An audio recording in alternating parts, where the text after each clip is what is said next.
Hello friends, today we will study the second part of second chapter, that is physical features of India. If you have not seen the first part, subscribe the channel, go through the first part.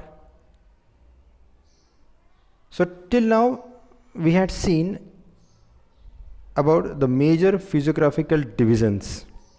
So in that six physiographical divisions were there: the Himalayan mountains, the northern plains, the peninsular plateau, the Indian desert, the coastal plains, and the islands.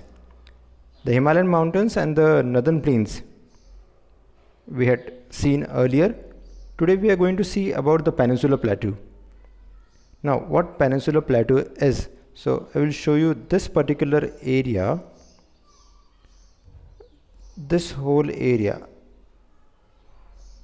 This is peninsular plateau. Peninsula means the area surrounded by water from three sides. So we are going to talk about this particular area, and we have divided into two parts. If you could see, this is Narmada, this is Malwa plateau, and this one is also known as Central Highlands, and one is this part, this is Deccan plateau. So we will talk about this areas.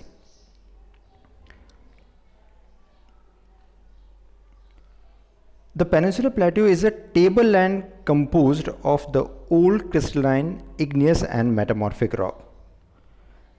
The plateau consists of two broad divisions, that is the Central Highlands and Deccan Plateau.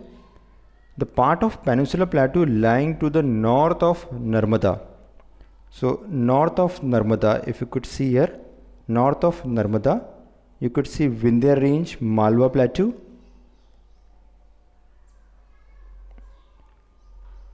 The Central Highlands are wider in the west but narrow in the east. The eastward extension of this plateau are locally called as Bundelkhand and Baghelkhand. So here you can see Chota Nagpur plateau. Here Chota Nagpur plateau is there, and Bundelkhand, Baghelkhand also in this area.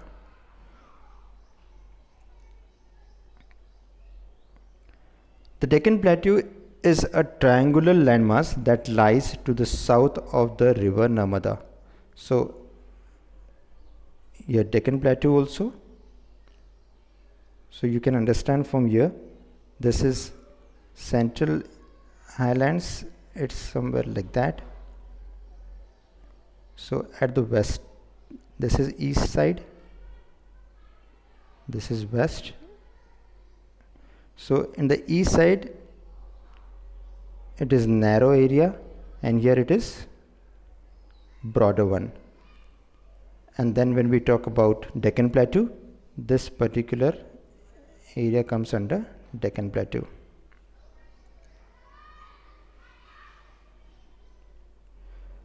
Now about the East and Western Ghats. Eastern Ghat and Western Ghat. So here again I will let you know, these are ghats, this particular, this one, and here is Western Ghats. So we will talk about these ghats. Eastern Ghat, because this is in the eastern side, and west, so we tell it Western Ghats. The ghats mark the western and the eastern edges of the Deccan Plateau respectively. Western Ghat lies parallel to the western coast. They are continuous and can be crossed through passes only. The Western Ghats are higher than the Eastern Ghats. The Eastern Ghats are discontinuous and irregular. The height of the Western Ghat progressively increases from north to south. To understand this, we'll go through a diagram. Here you can see these are ghats. This is Western Ghat, this is Eastern Ghat. Now the height has been given. Western Ghat is greater, like 900 meter to 1600 meter, and in the eastern side it is about 600 meters. The Western Ghat are continuous and the Eastern Ghats are discontinuous. Then as you will move from north to south in the west side, the height increases. The height of the ghat increases, and in the eastern side, as you will move from north to south, the height decreases. Means in the north, the height of the ghats are more as compared to the southern part. So, and through this diagram, you can understand the things very easily. This was about the eastern and western ghats. Now comes the Indian desert. The Indian desert lies towards the western margin of the Aravalli Hills. This region receives very low rainfall, that is below 150 millimeter per year. Luni is the only large river in this region. Barchans, you must have heard about barchans and sand dunes, which is very common in the desert areas. Cover larger areas, but longitudinal dunes becomes more prominent near the Indo-Pakistan boundaries. So you can see such figures on these areas. The streams appear during the rainy season only. Soon after, they disappear into the sand as they do not have enough water to reach the sea. So only Luni river is there. So this is about the Indian desert. Now the coastal plains. Now the coastal plains stretches of narrow coastal strips running along the Arabian Sea on the west and Bay of Bengal on the east. I will show you with the diagram also.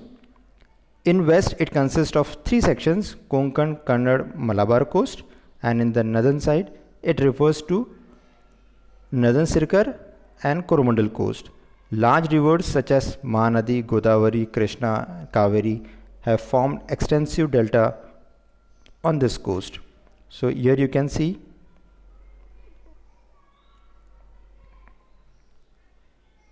the coastal plains. So here the coastal plains in this side, Bay of Bengal, you can see here the coastal plains will be there, and in nearby the Arabian Sea, here the coastal plains will be there. Then it's written here Konkan, here it will come Kannada, and here Malabar coast, and on the eastern side you can see northern Sirkar and Coromandel coast. So in the western side it has been divided into three parts, that is Konkan, Kannada and Malabar coast, and on the eastern side northern Sirkar and Coromandel coast. Many rivers are also there, that is Mahanadi, Godavari, Krishna, Kaveri. They form an extensive delta on this coast. Lake Chilika, you must have heard, is an also important feature in the eastern coast. So this type of question comes in the exam. Many times they talk about the Indian desert, write a short note on Indian desert or a coastal plains, or earlier as we saw about distinguish or write a brief paragraph between Western Ghat and Eastern Ghat. So such type of question comes in the exam. The islands. To understand islands, first we will see the diagram.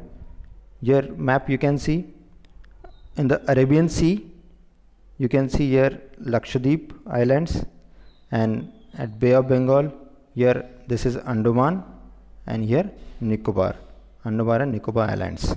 So we will talk about these both islands.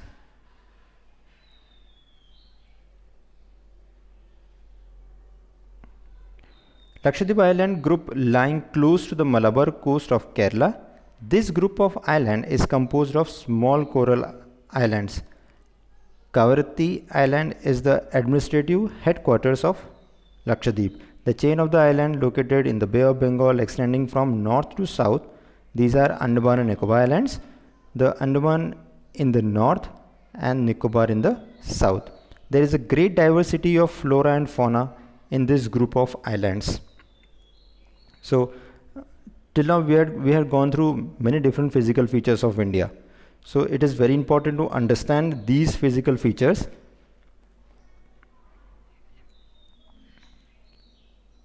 So again, just we'll go in short.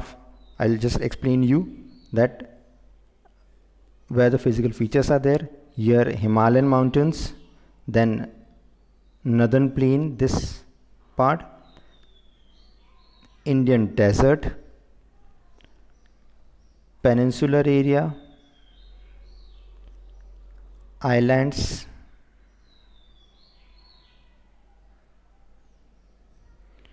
so these are the physical features of India.